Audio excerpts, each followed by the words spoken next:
BRK మనకంటారు. నేను మానస. ఈరోజు మనతో పాటు ఉన్నారు mutual fund distributor Arun KK or winner KK alias wealth architect sir ఉన్నారు. సార్తో మాట్లాడు. Hi sir. హాయ్ సార్, ఇప్పుడున్న సిచ్యువేషన్లో మనం సీజ్ ఫైర్ వల్ల మన యొక్క స్టాక్ మార్కెట్కి కానీ ఆర్థిక వ్యవస్థకు కానీ ఎలా ఉపయోగపడుతుంది? సీజ్ ఫైర్ అనేటువంటి ఈ యొక్క డెసిషన్ మేకింగ్ అనేది చాలా ఇంపార్టెంట్గా చెప్పవచ్చు. మొట్టమొదట ఈ యొక్క యుద్ధం వల్ల పాకిస్తాన్కి ఎక్కువ నష్టం కలిగినప్పటికీ మనకి కూడా ఈ యొక్క యుద్ధం కనీసము ఒక 15 రోజులు కన్నా జరిగితే 2.5 లక్షల కోట్ల వరకు నష్టం వచ్చే అవకాశం ఉందండి. దాన్ని ఖచ్చితంగా మన యొక్క గవర్నమెంట్ ఆఫ్ ఇండియా, త్రివిధ దళాధిపతులు ప్లస్ మన ప్రధానమంత్రి గారు చక్కని నిర్ణయం తీసుకొని మనకు ఈ రకంగా జీడిపిలో దాదాపు 1.5% నుంచి 2% వరకు కలిగే నష్టాన్ని నివారించాలని చెప్పవచ్చు. ఆ రకంగా చూసుకుంటున్నప్పుడు మనకు ఈ యొక్క స్టాక్ మార్కెట్లో కూడా అంటే ఈ యొక్క యుద్ధ భయాలతోటి గత నెల ఏప్రిల్ 22వ తేదీ నుంచి కూడా ఏదైతే పెహల్గామ్ ఇన్సిడెంట్ జరిగిందో అప్పటి నుంచి జరుగుతున్నటువంటి యుద్ధ భయాలతోటి స్టాక్ మార్కెట్ ప్రతిరోజు కొంత తగ్గిపోవడం ద్వారా ఆల్మోస్ట్ మనకు ఒక 50 లక్షల కోట్ల సంపద ఆవిరైపోయింది. దాన్నంతా మనం ఇప్పుడు రికవరీ చేసుకునేటువంటి అవకాశము మళ్ళా వచ్చింది. కోర్స్ మార్కెట్లో ఎప్పుడు హెచ్చు తగ్గులు అనేది చాలా సాధారణమే.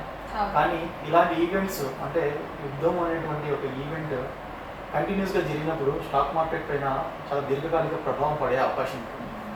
కాబట్టి ఇలాంటి వాటిని మనము సమర్థవంతంగా ఎదుర్కోవడంతో పాటు దానికి చక్కని సొల్యూషన్ తీసుకొని రావడం వల్ల ప్రధానమంత్రి గారు కానీ మన యొక్క ఆర్థిక వ్యవస్థకు చాలా చక్కగా ఉపయోగపడుతుందని నమ్ముతున్నాను. దాన్ని బట్టి మీరు ఈరోజు మార్నింగ్ చూసినట్లయితే దాదాపు మామూలుగా నిఫ్టీ 700 పాయింట్లు, సెన్సెక్స్ 2200 పాయింట్లు పెరగడం జరిగింది. సో ఇది మనము లాంగ్ టర్మ్ గ్రోత్లో ఉన్నప్పుడు ఈ యొక్క జీడిపి మనము ఈ సంవత్సరం ఈ ఫైనాన్షియల్ ఇయర్కి 6.5 నుంచి ప్లాన్ చేసుకుంటున్నప్పుడు ఇలాంటి ఒడిదుడుకుల్ని మనము లాఘవంగా ఎదుర్కోవడం అనేది ఎంతైనా మన యొక్క అభివృద్ధికి ఉపయోగపడుతుందని అనుకుంటున్నాను. అలాగే మనకు ఈ యొక్క యుద్ధం అంటే రష్యా ఉక్రెయిన్ వారు తగ్గడం వల్ల క్రూడ్ ఆయిల్ రేట్లు అనేది దాదాపు $76 నుంచి 68 అంటే $9.66 కూడా ఉంది. సో ఈ యొక్క లాస్ట్ మంత్ మనము ఈ యొక్క డెఫిషియన్సీ అంటే మన యొక్క కరెంట్ అకౌంట్ డెఫిసిట్ మనం చెక్ చేసుకుంటున్నప్పుడు దాదాపు మనము ఒక పాజిటివ్ నోట్లోకి రావడము అంటూ జరిగింది. అంటే అంత ముందు మంత్తో పోల్చుకుంటే ఈ యొక్క లాస్ట్ మంత్లో మనము కొంత మిగిలి అనేది పెరిగింది. సో ఇంకా నెగిటివ్లో ఉన్నా కూడా ఆ నెగిటివ్ అనేది కొద్దిగా తగ్గిందనమాట. సో ఆ రకంగా మనము ఇంప్రూవ్మెంట్ స్టేజ్లో ఒక పక్క ఇది ఏదైతే మిగిలించుకున్నామో వార్ అనేది ఎప్పుడైతే పెరుగుతూ ఉంటుందో ఆ మిగులు అనేది మనకు లేకుండా పోతుంది. కాబట్టి ఇప్పుడు వార్ అనేది ఆగిపోయింది కాబట్టి ఆ మిగులుతో పాటు మనము మూమెంటం యొక్క స్టాక్ మార్కెట్ మూమెంటమే కాదు మామూలుగా మన యొక్క ఎకనామిక్ పరిస్థితిని కూడా మనము చాలా ముందుకు తీసుకెళ్ళడానికి అవకాశం ఉంటుంది. ఇప్పుడు సీజ్ ఫైర్ వల్ల ఏ రంగాలు లాభపడవచ్చు సార్? సీజ్ ఫైర్ వల్ల ఏ రంగాలు లాభపడతాయి అనే దానికంటే అన్ని రంగాలు ముందుకు వెళ్ళడానికి అవకాశం ఉంటుంది. కానీ మొట్టమొదటిగా మనం చెప్పాల్సింది కన్జ్యూమర్ అంటే ఈ యొక్క ఎఫ్ఎంసీజీ వచ్చేసి ఇప్పుడు యుద్ధం అనేది ఒకటి స్టార్ట్ అయినప్పుడు ఏమవుతుంది, మొత్తము అది కంటిన్యూ అవుతూ ఉంటే ఒకటేసారి ఒక నెలకి 2 నెలలకి కావాల్సినటువంటి సరుకులన్నీ కూడా ప్రజలు అక్యుములేట్ చేసుకోవడానికి అవకాశం ఉంటుంది.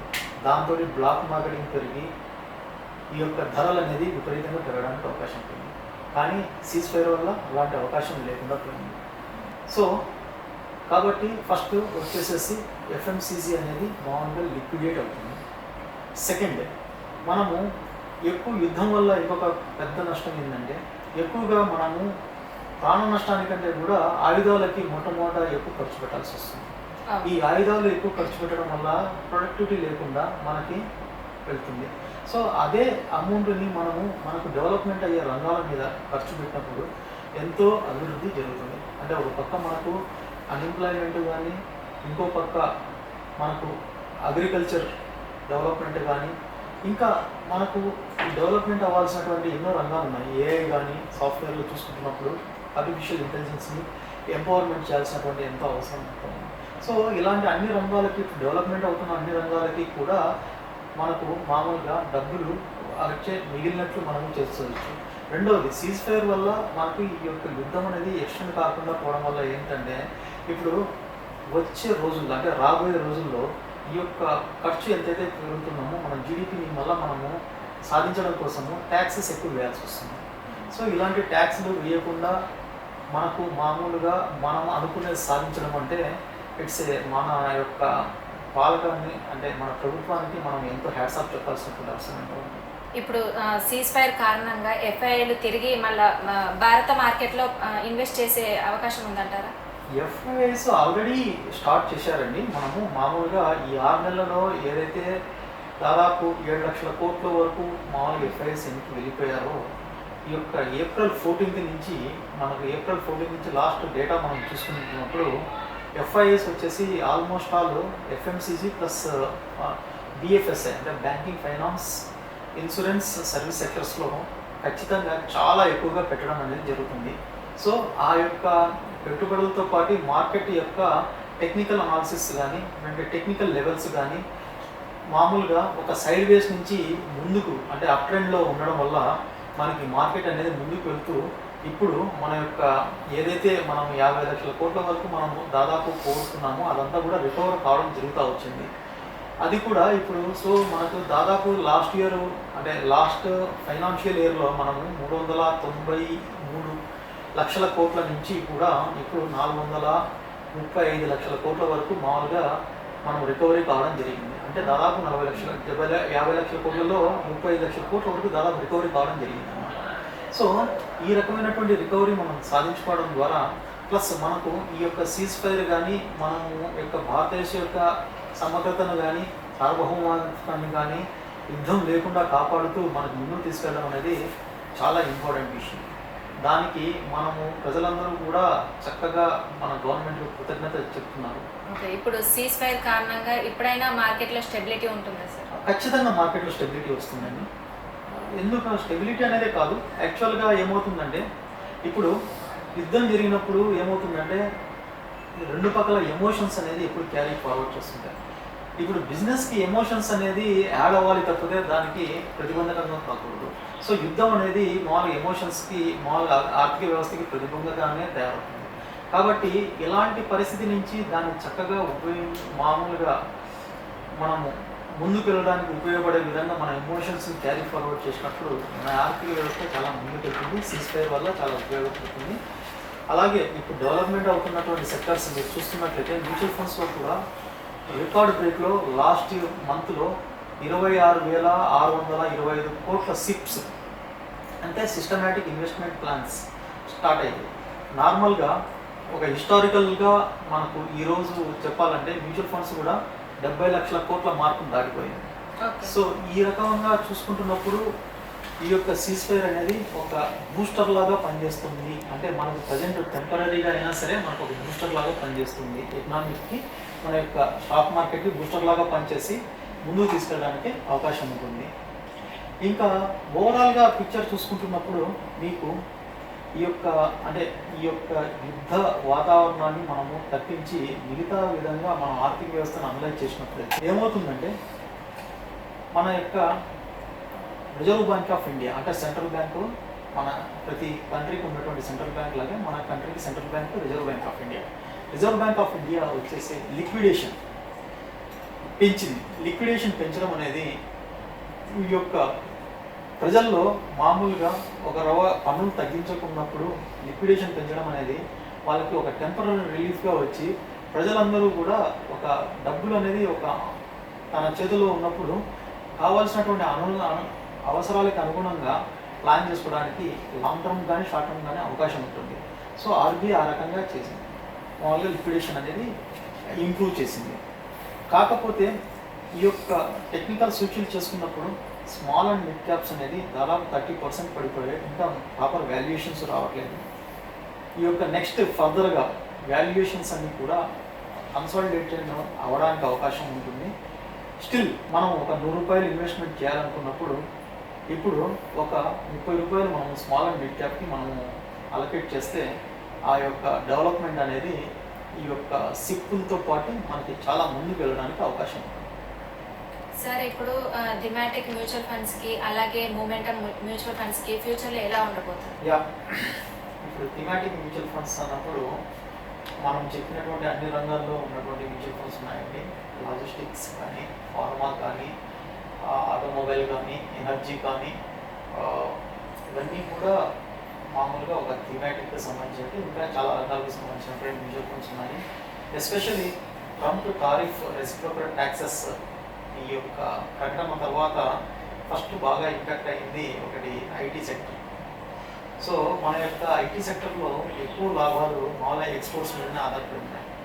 సో ఈ యొక్క ఐటీ సెక్టర్ ఏమవుతుందంటే బికాస్ మీరు ఒకటి ఆలోచించండి, ఎవరైనా ఒక బిజినెస్ పర్సన్ కన్సిస్టెంట్గా పర్ఫామ్ చేయాలి అన్నప్పుడు ట్యాక్సేషన్ విధానం అనేది చాలా స్ట్రింజెంట్గా ఉండాలి. సో ట్రంప్ వచ్చిన తర్వాత టారిఫ్స్ అనేది ఏ రకంగా చేశారంటే ఉదయం ఒక న్యూస్ ట్యాక్స్కి సంబంధించింది అది రిలీజ్ చేయడము, మధ్యాహ్నానికి దాన్ని అమెండ్మెంట్ చేస్తూ అంటాడు, సాయంత్రం వచ్చేసేసి అది లేదంటాడు.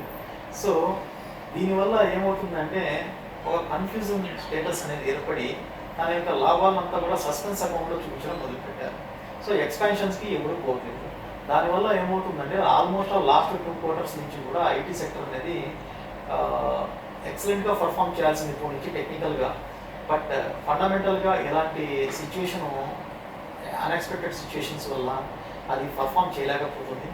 దాంతోపాటు డీప్సీక్, ఎన్విడియా ఏదైతే రేషనలైజేషన్ ఆర్ ద ఏఐ ఇంప్రూవ్మెంట్స్లో or which is the best అని చెప్పేసి ఈ యొక్క ఏఐలో ఉన్నటువంటి అధునాతన ఫీచర్స్ విషయంలో కంపెనీస్ యొక్క ముందు జాగ్రత్త వల్ల అయితేనండి ఎన్విడియా మీద ఎక్కువ కాన్ఫిడెన్స్ తోటి అన్ని మ్యానుఫ్యాక్చరింగ్ కంపెనీస్ ఆర్టిఫిషియల్ ఇంటెలిజెన్స్ని బేస్ చేసుకొని సాఫ్ట్వేర్ డెవలప్ చేసేటువంటి మేజర్ కంపెనీస్ అన్నీ కూడా ఒకసారి డీప్సీక్ వల్ల విపరీతమైనటువంటి ప్రభావితమైనాయి. దానివల్ల ఏమవుతుందంటే వాళ్ళు రీస్ట్రక్చర్ చేసుకోవాల్సినటువంటి అవసరం కూడా ఏర్పడింది. దీంతో ఇన్వెస్ట్మెంట్స్ అన్నీ కూడా బ్యాక్ స్టెప్ ఇవ్వడం జరిగింది ఐటీలో. సో అందువల్ల ఐటీలో ఇప్పుడు మామూలుగా క్యాపిటల్ ఇన్వెస్ట్మెంట్ ఆన్ ప్రాజెక్ట్స్ మీద కంటే కూడా సర్వీస్ మేనేజ్మెంట్ మీద ఏదైతే ఇన్వెస్ట్మెంట్ చేస్తున్నాయో ఐటీ కంపెనీస్ అన్నీ కూడా ముందుకు వెళ్ళడానికి అవకాశం ఉంటుంది. దీంట్లో ఎక్సలెంట్గా మీరు చెప్పాలంటే Sonata software. So in future it is more than double or triple or 4 times within 2 to 3 years it is going to be expected. కాబట్టి సర్వీస్ మేనేజ్మెంట్లో ఏదైతే మిడ్ క్యాప్ కేటగిరీలో ఉన్నటువంటి ఐటీ కంపెనీస్ అన్ని కూడా మంచి భవిష్యత్తు పొందడానికి అవకాశం ఉంటుంది. సో ఇలా చూసుకున్నప్పుడు అలా థీమాటిక్లో ఎన్నో ఆపర్చునిటీస్ ఉన్నటువంటిది ఒక ఫార్మా రంగం కూడా. ఆ ఫార్మాలో ఏపీఐస్ వచ్చేసేసి పేటెంట్స్ వచ్చేసేసి ఈ సంవత్సరం ఎక్కువగా రిలీజ్ చేయబోతున్నారు అని చెప్పేసి అనుకుంటున్నాను. ఎందుకంటే ట్రంప్ టారిఫ్స్ వచ్చే లోపల పేటెంట్స్ అన్ని ఎప్పుడైతే క్లియర్ చేసుకుంటామో ఆ పేటెంట్స్ ఎఫెక్టివ్గా వచ్చేటప్పటికల్లా ప్రొడక్షన్ అనేది మనకు రావడానికి జరుగుతుంది. ఈ ఏపీఐస్ అన్నీ కూడా ఆల్రెడీ ఫార్ములేషన్స్ ప్లస్ ఏపీఐస్ అన్నీ కూడా టెస్ట్ కేసెస్ అన్నీ కూడా కంప్లీట్ అయిపోయి చాలా వరకు ఎఫ్డీఏ అప్రూవల్స్ కోసం వెయిట్ చేస్తూ ఉన్నాయి. సో ఫెడరల్ డ్రగ్ ఇన్స్టిట్యూషన్ యొక్క ఈ యొక్క పేటెంట్స్ రిలీజ్ తొందరగా జరిగితే కూడా ఫార్మా కంపెనీస్ అన్నీ కూడా ముందుకు వెళ్ళడానికి అవకాశం ఉంది. అలాగే ఇట్ ఈస్ కాంబినేషనల్ ఇప్పుడు కాంబో ఫీచర్స్ లైక్ మీకు solar with electrical energy for the automobile as well as the hydrogen with the auto energy electrical, ఇలా కాంబినేషన్స్లో ఇప్పుడు డ్రైవర్లెస్ వెహికల్స్ కానీ plus hydrogen vehicles for heavy vehicles కానీ చాలా మీకు తెలిసి ఉంటుంది. జింది నుంచి అంబాలాకి మామూలుగా మీకు ఇప్పుడు ఒక హైడ్రోజన్ ట్రైన్ అనేది మనకు స్టార్ట్ చేశాం లాస్ట్ మంత్ 38 నుంచి. సో అలా ఏంటంటే మామూలుగా కాంబోలో ఆటోమొబైల్లో చాలా ఇంప్రూవ్మెంట్ అవకాశం ఉంటుంది. కాబట్టి థీమాటిక్స్లో ఇట్లాంటివన్నీ కూడా చాలా ముందుకు వెళ్ళడానికి అవకాశం ఉంటుంది. అలాగే ఇంకా మూమెంట్ ఆఫ్ ఫండ్స్కి వచ్చినప్పుడు మార్కెట్ యొక్క మూమెంట్ వచ్చేసేసి లాస్ట్ 6 monthsలో చాలా ఎక్కువగా అంటే ప్రొజెక్ట్ చేయడం జరిగింది. కానీ అనుకోకుండా ట్రంప్ ఎఫెక్ట్ వల్ల దాదాపు ఈ 6 మంత్స్ నుంచి కూడా మార్కెట్ అనేది ఇంపాక్ట్ అవ్వడం మొదలుపెట్టింది. కానీ ఇప్పుడు కన్సాలిడేషన్ అప్ ట్రెండ్లో ఉండడం వల్ల మూమెంట్ ఆఫ్ ఫండ్స్ కూడా షార్ట్ టర్మ్లో చాలా ఎక్కువగా గెయిన్ అవ్వడానికి అవకాశం ఉంది. సార్ ఇప్పుడు ఐపీఓ కొత్తవి వచ్చినప్పుడు మనం లాంగ్ టర్మ్ ఇన్వెస్ట్ చేయొచ్చా సార్? ఇప్పుడు అంటే ఈ సీజ్ ఫైర్ అయిన తర్వాత మార్కెట్ అనేది కన్సాలిడేషన్ నుంచి అప్ ట్రెండ్కి వచ్చినప్పుడు ఖచ్చితంగా ఐపీఓస్ అనేది రిలీజ్ అవుతాయి. ఓకే. ఐపీఓస్ రిలీజ్ అయినప్పుడు ఇప్పుడు మనం ఇంతకుముందు చెప్పుకున్న విధంగా ఏ రంగాలైతే మనకి ఇప్పుడు టర్న్ అరౌండ్ అవబోతున్నాయో అంటే ఎఫ్ఐఐస్ వచ్చేసి ఎఫ్ఎంసీసీ లాస్ట్ మంత్ ఎఫ్ఎంసీసీ బిఎఫ్ఎస్ఐ రంగాల మీద ఎక్కువ పెట్టుబడి పెట్టారు. కానీ ఈ బిఎఫ్ఎస్ఐ రంగంలో చూసుకుంటున్నప్పుడు బ్యాంకింగ్ రంగంలో ఇండస్ఇండ్ బ్యాంక్ వచ్చేసి చాలా అంటే కొద్దిగా నెగిటివ్గా ఉన్నారు. సో అలాగే 361 వెల్త్ మేనేజ్మెంట్ సర్వీసెస్ మీద ఐఏఎఫ్ఎల్కి సంబంధించినటువంటి ఇంతకుముందు దాని యొక్క పేరు ఐఏఎఫ్ఎల్ వెల్త్ మేనేజ్మెంట్. సో దాన్ని ఇప్పుడు కొత్తగా 60 డిగ్రీస్ వెల్త్ మేనేజ్మెంట్ కిందగా మార్చారు. సో దీంట్లో ఎక్కువగా ఇంప్రూవ్మెంట్ కనిపిస్తూ ఉంది. వెల్త్ మేనేజ్మెంట్ సర్వీసెస్లో ఎక్కువగా ఇన్వెస్ట్మెంట్ చేశారు. అలాగే సిమెంట్ సెక్టర్ చాలా బాగా డామినేట్ చేయబోతూ ఉంది. సో అలాగే నేను ఇంతకుముందు చెప్పిన విధంగా energy sector, manufacturing sector, automotive, pharma ఈ రంగాలు చాలా డామినెంట్గా చేయబోతున్నాయి. సో దీనికి సంబంధించినటువంటి ఐపీఓస్ మీరు వచ్చినప్పుడు ఖచ్చితంగా అవకాశాన్ని మీరు ఉపయోగించుకోవచ్చు. సార్ ఇప్పుడున్న సిచ్యువేషన్లో మన మ్యూచువల్ ఫండ్లో ఎప్పుడు ఇన్వెస్ట్ చేస్తే మంచి లాభాలను పొందవచ్చు ఫ్యూచర్లో? మీరు ఈ ఫైనాన్షియల్ ఇయర్ చూసుకుంటున్నప్పుడు మామూలుగా ఏప్రిల్ 1 నుంచి కూడా మార్కెట్ సైడ్ వేస్ నుంచి అప్ ట్రెండ్ అవుతుందని చెప్పేసి మనం చెప్పుకుంటున్నాం. సో ఈ యొక్క మ్యూచువల్ ఫండ్ ఇన్వెస్ట్మెంట్స్లో ఈక్విటీ భాగము, డెట్ భాగం అన్నప్పుడు చూసుకున్నప్పుడు ఈ యొక్క డెట్ ఫండ్స్ అనేవి ఇప్పుడు ఇన్ఫ్లేషన్ రేట్ కారణంగా ఇంట్రెస్ట్ రేట్లు అనేది కట్ చేస్తున్నప్పుడు డెట్ ఫండ్స్ వాల్యూస్ ఎక్కువగా పెరగడానికి అవకాశం ఉంటుంది. మన ఇండియాలో ఆ యొక్క డెట్ ఫండ్ సైకిల్ అనేది ఇంకా స్టార్ట్ అవ్వలేదు. సో స్టార్ట్ అవబోతుందనే అనుకుంటున్నాను. ఎందుకంటే జూన్లో జరిగే రివ్యూ మీటింగ్లో ఒక 50 basis points reserve bank of India వచ్చేసేసి ఇంట్రెస్ట్ రేట్స్ కట్ చేయడానికి అవకాశం ఉంటుంది. కాబట్టి ఇప్పటి నుంచి మనము డెట్ ఫండ్స్ కొంత పెట్టుకున్నప్పుడు మీరు ఒక 50 బేసిస్ పాయింట్స్ తగ్గిందంటే ఒకటే రోజు మీ యొక్క ఫండ్ యొక్క 1000 రూపాయల నుండి దాదాపు 1133 రూపాయల వరకు పెరగడానికి అవకాశం ఉంటుంది. కాబట్టి డెట్ ఫండ్స్లో ఒక లిమిటెడ్గా మనము షార్ట్ టర్మ్ కోసము పెట్టడానికి ఒక అవకాశం అయితే ఉంది. అలాగే లార్జ్ క్యాప్ ఫండ్స్ ఇప్పుడు ఏదైతే మార్కెట్ మూవ్మెంట్ని ముందుకు తీసుకెళ్తున్నాయో ఈ లార్జ్ క్యాప్ ఫండ్స్ అనేది మామూలుగా స్టార్ట్ అయ్యాయండి. మనకు మిడ్ క్యాప్స్ కూడా కొంత ఇంకా కరెక్షన్స్లోనే ఉన్నాయి. ఇంకా పూర్తిగా కన్సాలిడేషన్ అయిపోయి అప్ ట్రెండ్లోకి రాలేదు. బట్ స్మాల్ క్యాప్స్ అయితే కన్సాలిడేషన్ నుంచి అప్ ట్రెండ్లోకి రావడానికి అవకాశం ఉంటుంది. ఈ వీటిల్లో ఇంకా ఫ్లెక్సీ క్యాప్, మల్టీ క్యాప్ కూడా స్టిల్ ఈ యొక్క తన యొక్క ఇంపార్టెన్స్ని అలాగే కంటిన్యూ చేస్తున్నాయండి. కాబట్టి మనకు ఈ యొక్క అగ్రెసివ్గా వెళ్ళాలనుకున్న వాళ్ళు ఇప్పుడు మొత్తం ఈక్విటీకి ఒక 80% ఇచ్చి డెట్కి ఒక 20% అనేది అలకేట్ చేసినప్పుడు ఆ ఈక్విటీలో కూడా ఈ 80%లో ఒక 30% large cap, 30% mid cap, 20% small క్యాప్కి ఇవ్వచ్చండి. సో అలాగే సెక్టోరియల్ థీమ్స్ మనం చూసుకుంటున్నప్పుడైతే FMCG, BFSI, energy sector, manufacturing plus మనకు ఆటోమొబైల్, ఫార్మా కూడా ముందుకు తీసుకెళ్ళడానికి అవకాశం ఉంటుంది.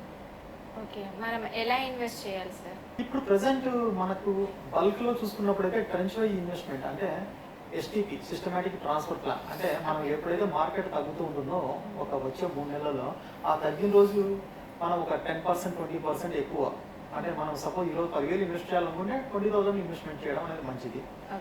అలాగే మామూలుగా సిప్ చేసుకునేటప్పుడు మామూలుగా యాక్చువల్గా 2027 ఎండింగ్ కల్లా దాదాపు నిఫ్టీ వచ్చేసేసి 90,000 నుంచి 1 lakh వరకు వెళ్ళే అవకాశం ఉంటుంది. But it is a big hypothetical, కానీ ఆ అవకాశం అయితే కొట్టిపారాయలే. కాబట్టి ఇప్పటి నుంచి సిప్ అనేది ఏంటంటే టైం టు టైం అంటే ఎవ్రీ 6 monthsకి ఒకసారి మామూలుగా మనం చేసే ఇన్వెస్ట్మెంట్ అమౌంట్ అనేది టాప్అప్ చేసుకుంటూ వెళ్తే చాలా మంచి డెవలప్మెంట్కి అవకాశం ఉంటుందండి. ఇది నార్మల్గా సామాన్య ప్రజలకి ఇప్పుడు 100 రూపాయలు చేసేవాళ్ళు 150 రూపాయలు చేయడానికి పెద్ద ఇబ్బంది ఏం లేదు. కానీ ఎంప్లాయీస్కి మాత్రము కొంత ఇబ్బంది కలగచ్చు. కానీ బట్ సామాన్య ప్రజలకైతే మాత్రము ఈ యొక్క మూమెంట్ అనేది చాలా గోల్డెన్ ఆపర్చునిటీ అండి. దీన్ని ఖచ్చితంగా ఉపయోగించుకోవడానికి అవకాశం ఉంటుంది. ఓకే. అంటే ఎన్ని ఇయర్స్ పెట్టుకోవాలి సార్ టెన్యూర్ అనేది? టెన్యూర్ అనేది ఇప్పటి నుంచి 5 years చేసుకుంటే ఈజీగా డెవలప్ అవ్వడానికి అవకాశం ఉంటుంది. ఓకే. ఈజీగా డెవలప్ అవుతుంది. అంటే మనకు ఎన్ని ఇయర్స్ అయినా పెట్టుకోవచ్చు అంటారు? మనకు ఎన్ని ఇయర్స్ అయినా పెట్టుకోవచ్చు. ఇప్పుడు ఏదైతే మార్కెట్ కన్సల్టేషన్లో ఉండి అప్ ట్రెండ్ అప్పుడు ఏదైతే యూటర్న్ జరుగుతున్నప్పుడు మనము ఆ టైంలో కానీ ఇన్వెస్ట్మెంట్ స్టార్ట్ చేస్తే మనకు ఎక్కువ లాభము తక్కువ టైంలో వచ్చేదానికి అవకాశం ఉంటుంది. ఓకే. సో ఈ టైం వర్సెస్ ప్రాఫిట్ అనేది మీరు ఎప్పుడైతే క్యాల్కులేట్ చేసుకుంటూ ఉంటారో ఆటోమేటిక్గా ఇది తక్కువ టైంలోనే మీరు మీ యొక్క ఇన్వెస్ట్ చేసినటువంటి అమౌంట్ వృద్ధి చెందడానికి అవకాశం ఉంటుంది. కాబట్టి కొద్దిగా కన్జర్వేటివ్ కస్టమర్స్ లంసం కాకుండా సిప్గా స్టార్ట్ చేసుకున్నప్పుడు ఇది చక్కగా తన యొక్క అంటే ఇది ఏదైతే ఇంప్రూవ్మెంట్ అని చెప్తున్నామో వాళ్ళు దాన్ని ఖచ్చితంగా వాళ్ళు ప్రాఫిట్స్ అనేది తీసుకోవడానికి అవకాశం ఉంటుంది. Okay, thank you so much sir. మంచి ఇన్ఫర్మేషన్ అందించారు. అంటే ఇప్పుడున్న సిచ్యువేషన్లో మ్యూచువల్ ఫండ్లో ఎలా ఇన్వెస్ట్ చేయాలి, ఎప్పుడు ఇన్వెస్ట్ చేయాలి, ఎప్పుడు ఇన్వెస్ట్ చేస్తే మనకు మంచి రిటర్న్స్ వస్తాయి అనే దాని గురించి చాలా బాగా వివరించారు sir. Thank you so much.